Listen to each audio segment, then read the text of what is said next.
Welcome everyone. My name is Clemens, this is Cathy, and we will talk about some things that we've done in the serverless working group as well as in the CloudEvents project. So this is a split presentation between the workflow work that we've been doing in the serverless working group, and after that there will be a deep dive into kind of the principles and elements of the CloudEvents specification per se. Yesterday there was an overview. If you missed that, there is a great video that you can watch, and there's also some demos. We're not going to do demos today, but really talk about the protocol architecture. With that, I'll leave it to Cathy to talk about workflow. Okay. Hi everyone. Yeah, I'm Cathy Zhang. I've been with the serverless work group since the beginning. I'm leading the work and the writing of the work group of the workflow specification. So I'm going to talk about the workflow. So so first I'm going to talk about what is serverless workflow and why do we need a workflow specification. And then I'm going to give a description of the workflow specification scope and the overview of the workflow primitives. And then I'm going to give some example use cases. So what is a serverless workflow? As we found out, there are many serverless applications are not really a simple function triggered by a simple event. They are always composed of multiple steps of function execution. And the functions at different steps could be triggered by different events or different event combinations. And the functions at a step could run in parallel or in sequence. And information may need to be passed from the event to the function, from one function to the next function, or from one step of the workflow to the next step of the workflow. And function also need to be retried when the execution of that function fails. So by function workflow, it is actually a function execution flow, as shown in this diagram. This is a function illustration of the function workflow. So why do we need a workflow spec? With the introduction of serverless, the application developers' work is reduced to just writing and providing the function logic. And all the other work has been passed to the serverless platform. So those work includes monitoring the events, deciding when to trigger the function execution, and also managing how to schedule resources to run those functions and how to run those functions, and also managing the different steps of the workflow and retry, and also the information passing and filtering. So all these are done by the serverless platform. And then in order for the serverless platform to do this job, the app developer needs to give a specification of the workflow to the serverless platform, so the serverless platform knows how to manage and schedule resources for the functions and managing the workflow. So the goal of the workflow specification is provide a standard way for the users to specify the function workflow template for their serverless applications, so as to facilitate portability of the application across different vendors' platforms. It is not the goal of the specification to specify the function signature that we need another specification. It is also not a specification for the detailed event format or metadata. For that, we already have the CloudEvents specification. So specifically, the workflow specification scope includes the primitives for the app developer to specify the steps or states that are involved in the serverless application workflow.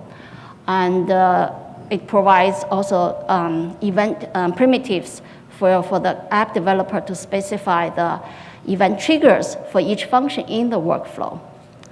It also provides primitives for the application developer to specify functions involved in each step, such as what kind of function should be executed, and whether those functions should be executed in sequence or in parallel, how to do the retry. It also provides primitives for the application developer to specify how information should be filtered and passed from function to from one function to the next function, or from one step to the next step. So here is just an overview of the key primitives provided by the workflow specification in the first draft. A serverless function workflow can be naturally modeled as a state machine. The workflow may be invoked via a CLI command, manually through a CLI command or API call. It can also be triggered dynamically upon arrival of an event. So there are three key parts in the workflow model. The first part is a list of events.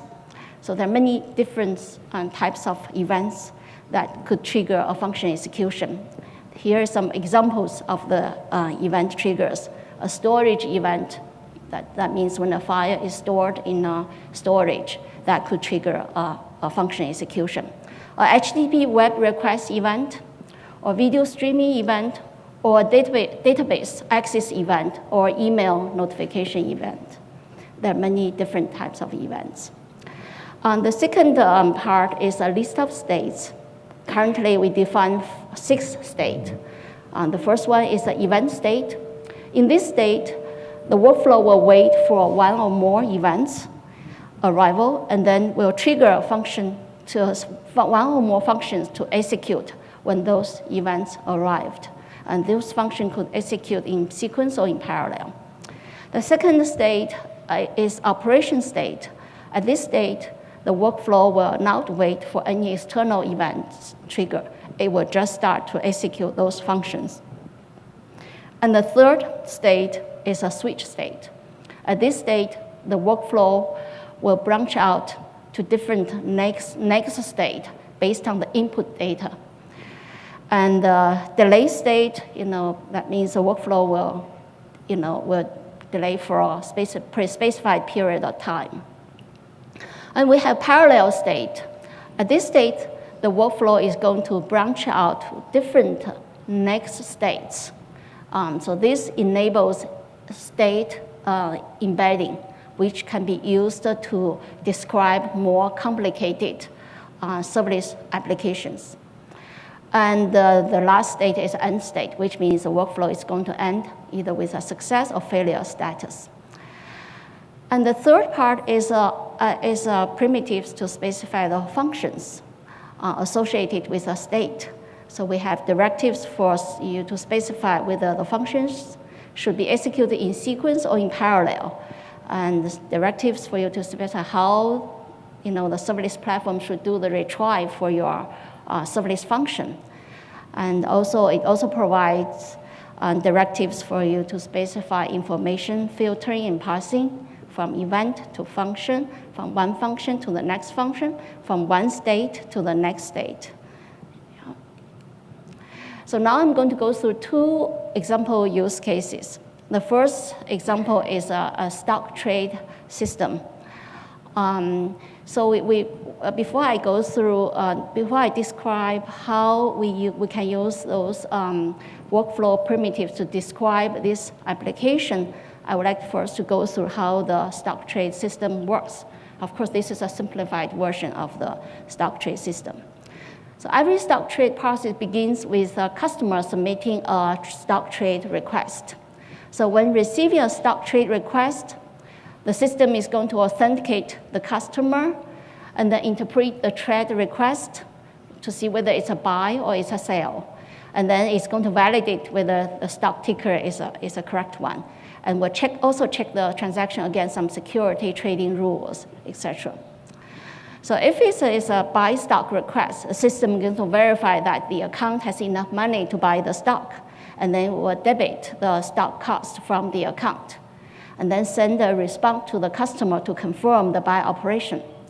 If it's a sale stock request, the system will verify whether the account has enough shares for the sale transaction, and also send the response for the customer to confirm the operation. And then the system will wait for the customer's confirmation of the stock transaction. So when receiving that confirmation, it's going to start execute the stock transaction.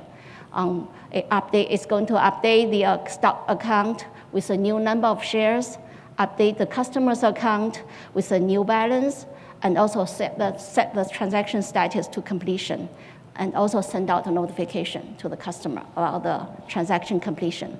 In parallel, the system will update the central stock transaction statistic database with a new buy or sell information.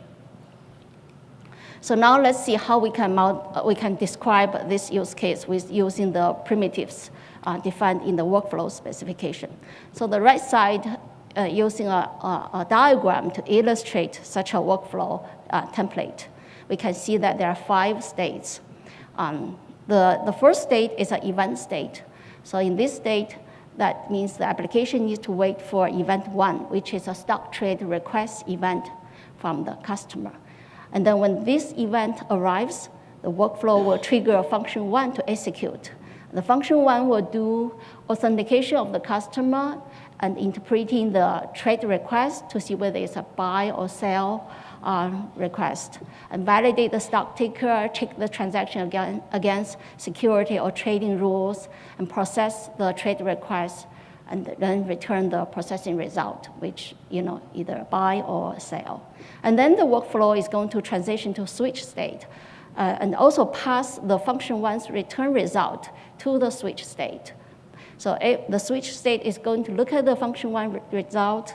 If it's a buy stock, it's going to transition, workflow is going to transition to the buy operation state on the left side.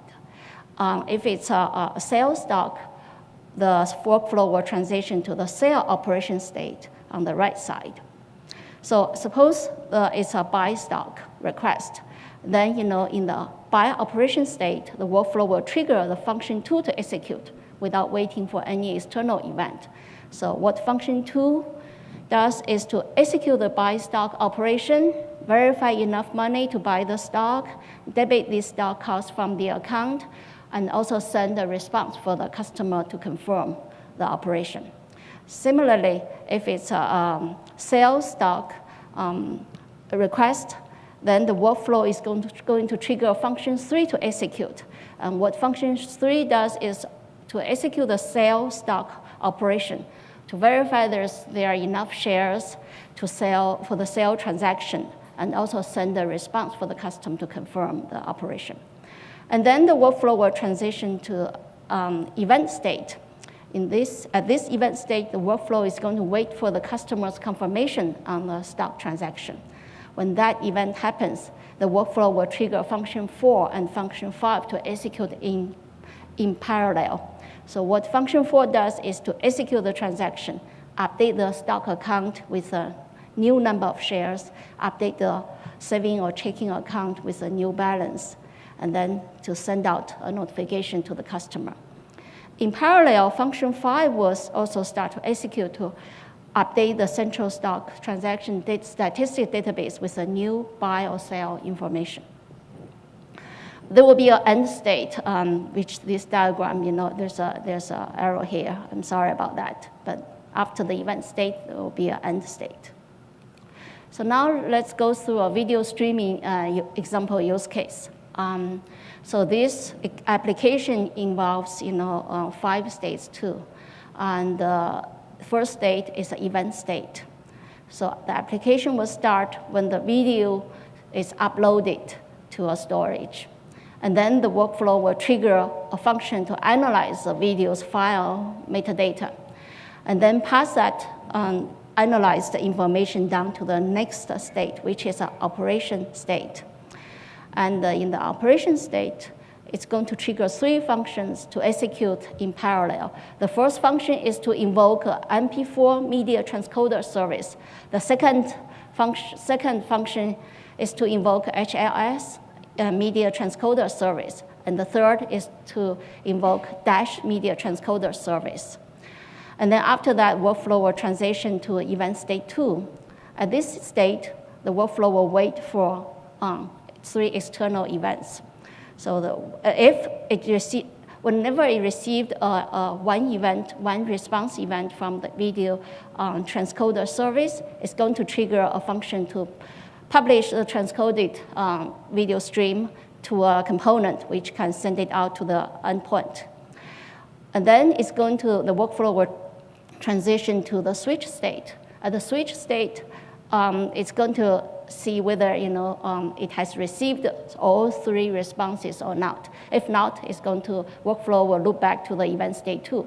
If yes, it's going to go to the end state. So you might wonder why you need to break, as a user, you need to break your video streaming application or any other application into a serverless workflow. What is the benefit? So there are several benefits. I think the key benefit is it allows the flexibility and agility for you to update your application or add new functionality to your application. For example, you can modify your function, one of your functions in the workflow without impacting any other functions or any other steps. Or you can add a new function in the workflow very easily without changing other functions or other steps. Or you can add a new step to provide a new service. For example, this video streaming application, you can provide a new step, such as to create thumbnails or to insert some ads in the video stream, or insert a video transcription.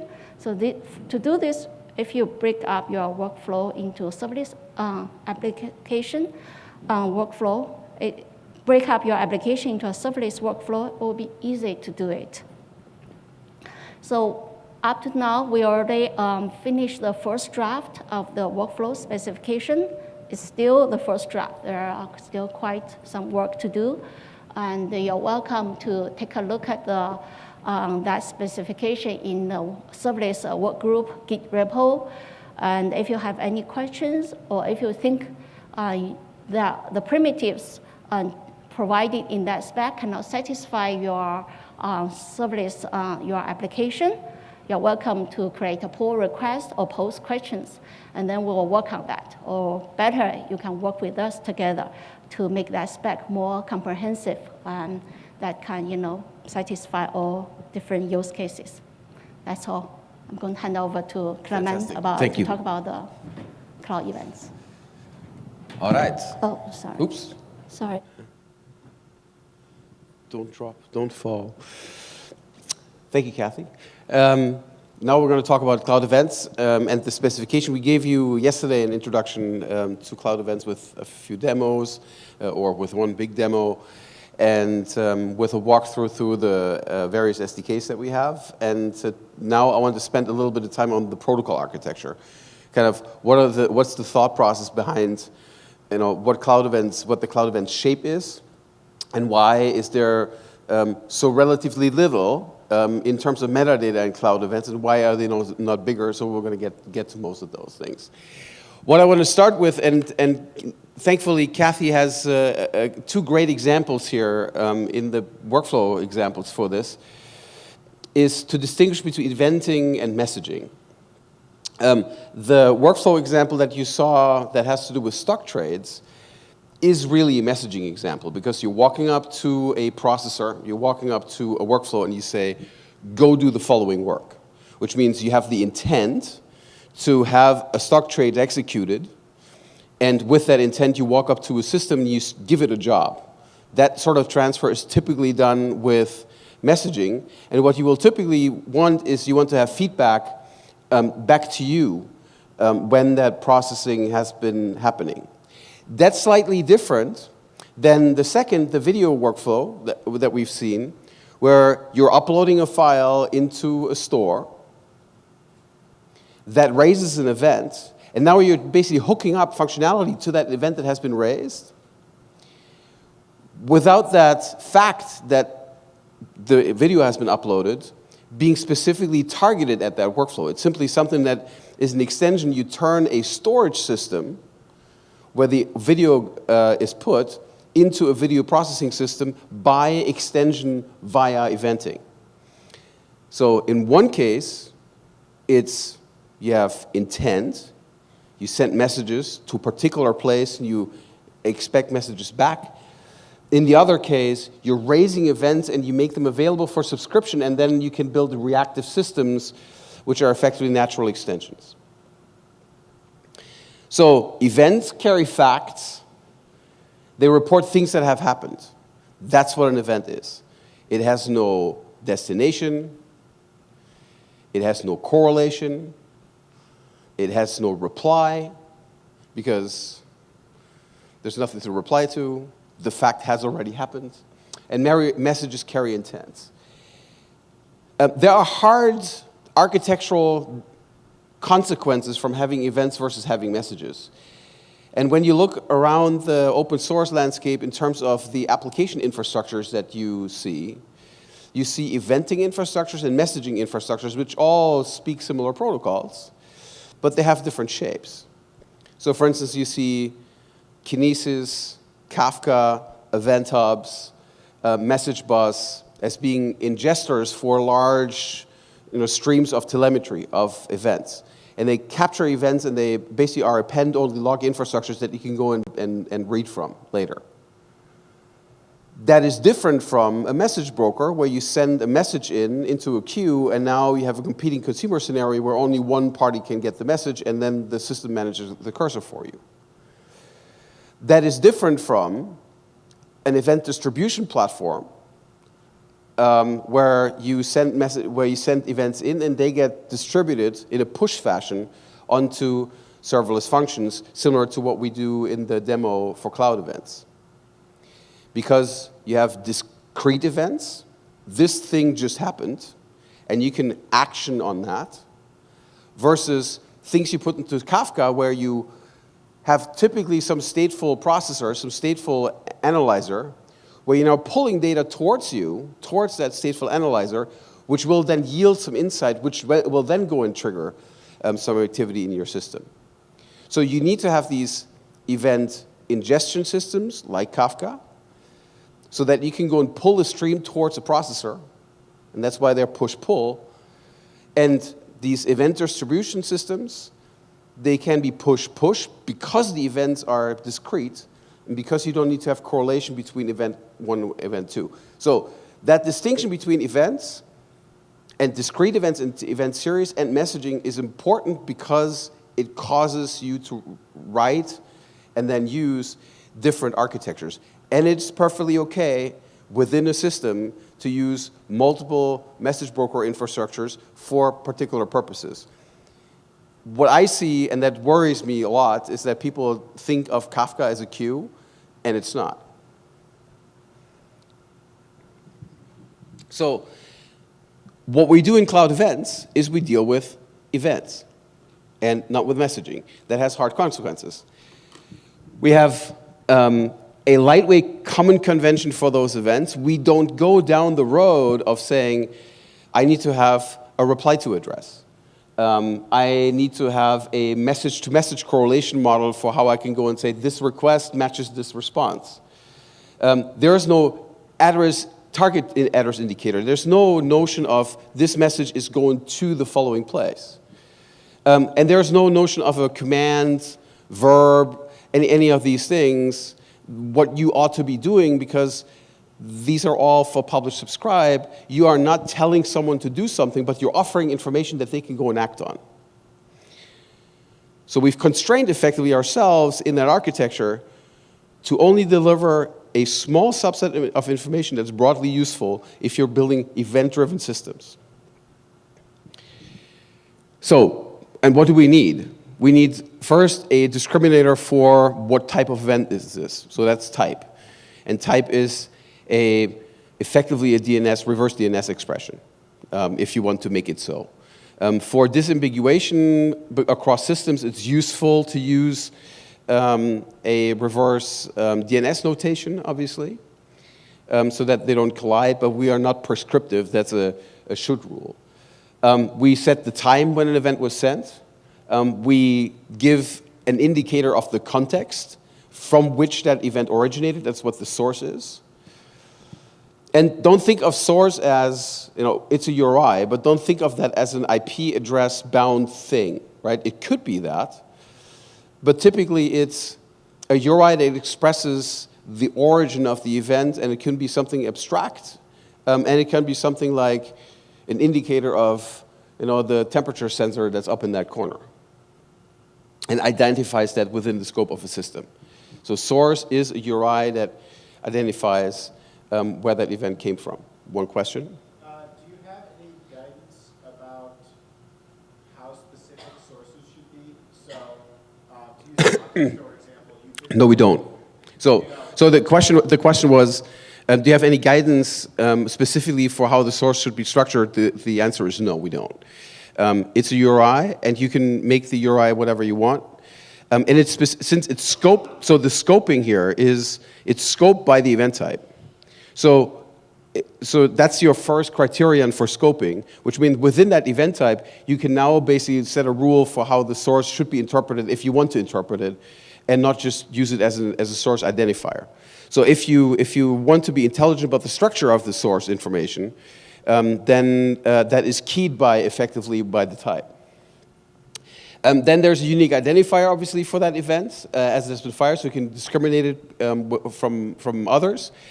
Also, for instance, useful if you need to have deduplication, or if you need to have a key that you can, when you store that event somewhere and you want to go and retrieve the data, then that's useful.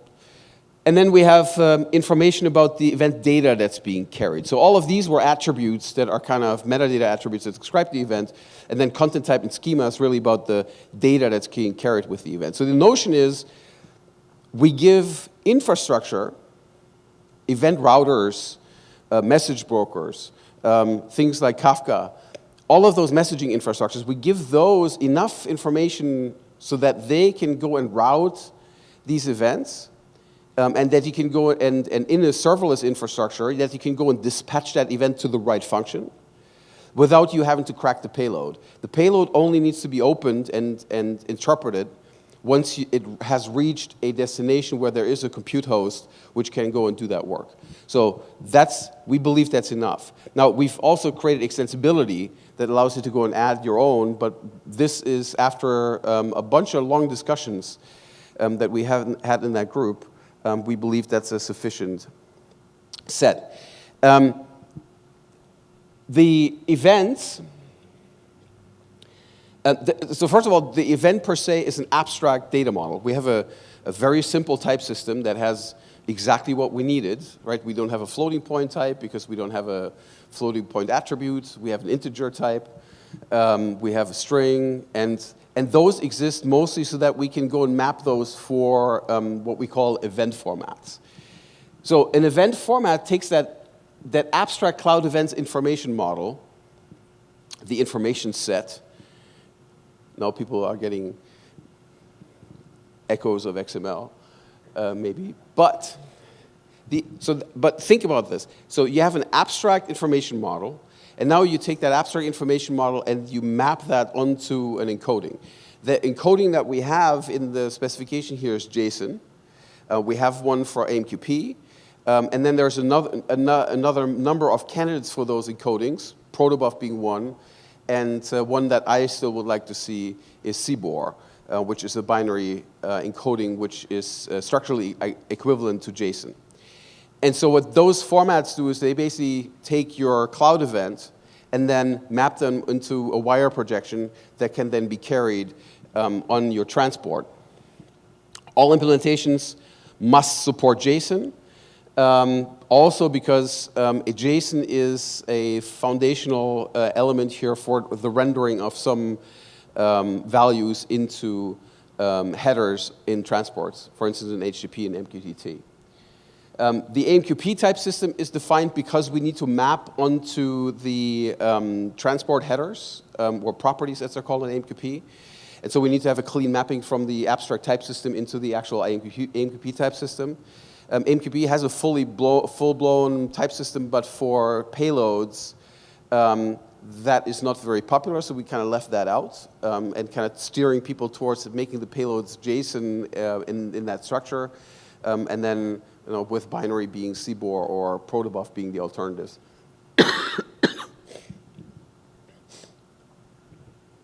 So that was the event format. So you find, as I said, if you look at the repo, you'll find 2 event formats that are currently there.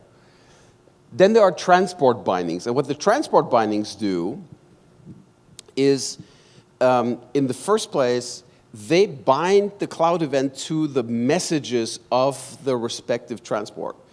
They don't say how a message should be sent.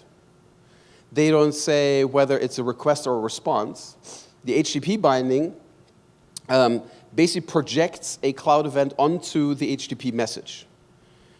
And the HTTP message is the same structure except for the header line, whether it's a request or response. And so we're able to map that on top of it.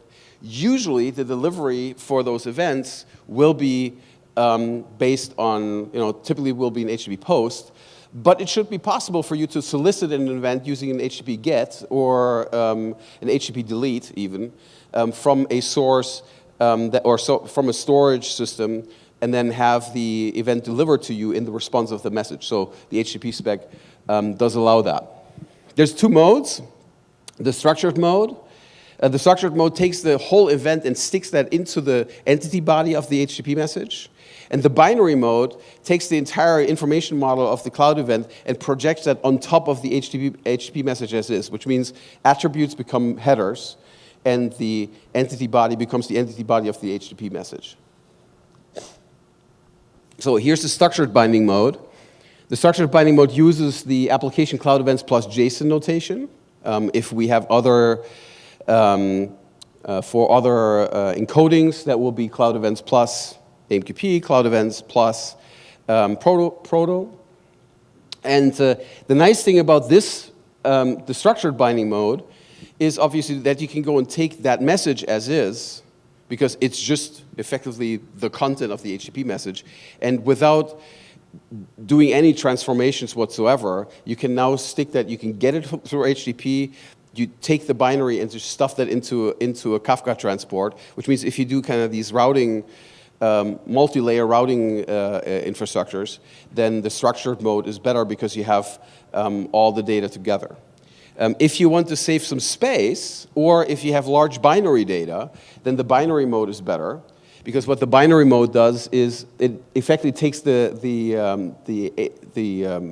attributes of cloud events, puts them onto the HTTP headers, prefixed with CE dash, and then you carry the content really as the content of the HTTP message. So one of the things that we explicitly trying to avoid here with the protocol design is to make the same mistake as SOAP did back in the day, which tried to have a total abstraction and treat all the protocols alike.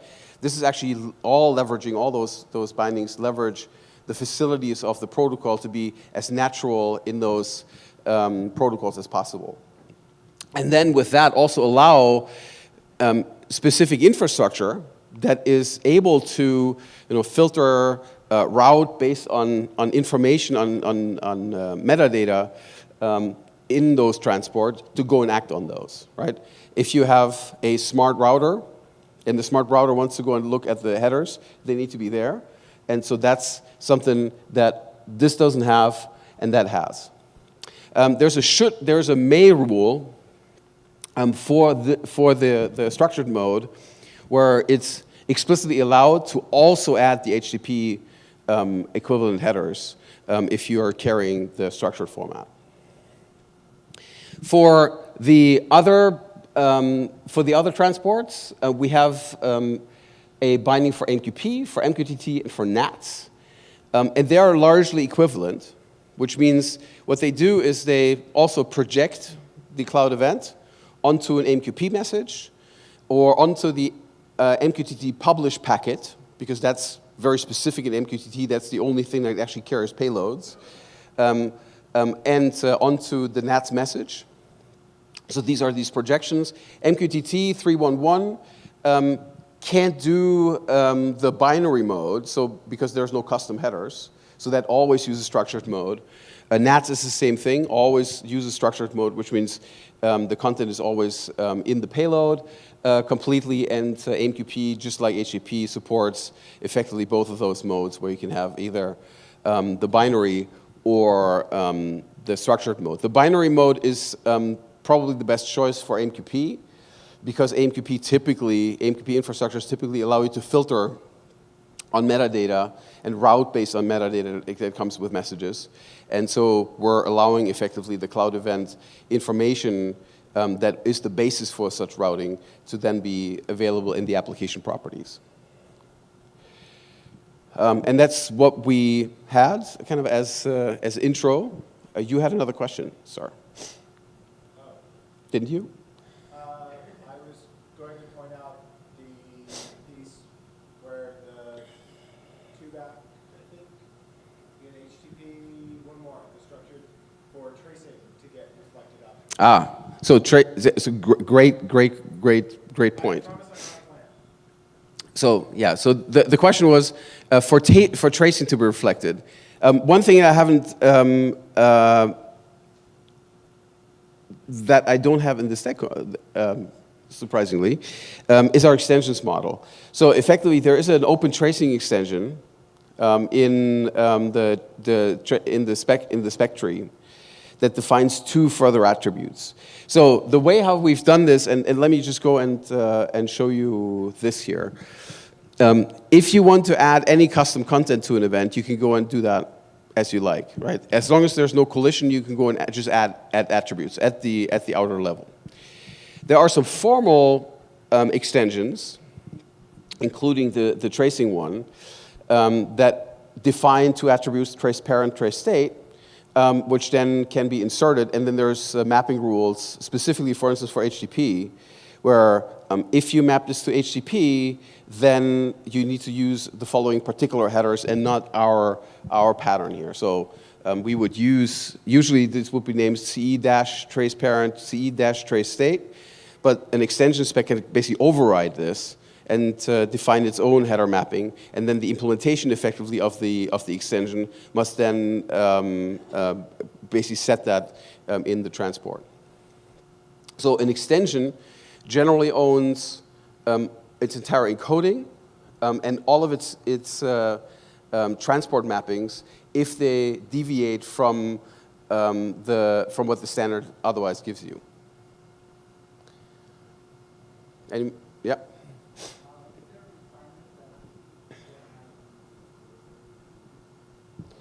So is there a requirement for the event ID to be globally unique? No. It just needs to be unique enough that it doesn't cause collision in your system. So it should be system unique, right? And system unique within the time span where you care. The easiest way to do this is always use a GUID. But you don't have to. Because uniqueness is always kind of a system scope. But people tend to use GUIDs because, 39 bytes, who cares? Yes. So it's very convenient to use it, but we have not set a requirement for the uniqueness here. And they don't need to be globally unique. Further questions? Questions for Cathy? Yes, see, we always forget that. On that table are CloudEvents stickers, which you will want because they're awesome. And Doug, who is our fielders leader and the chair of the working group, has been trying to get them distributed to the people now for 2 events, and kind of never worked because we kind of always forgot this. So please go and get a sticker, and take one for your friend too. All right. Thank you very much.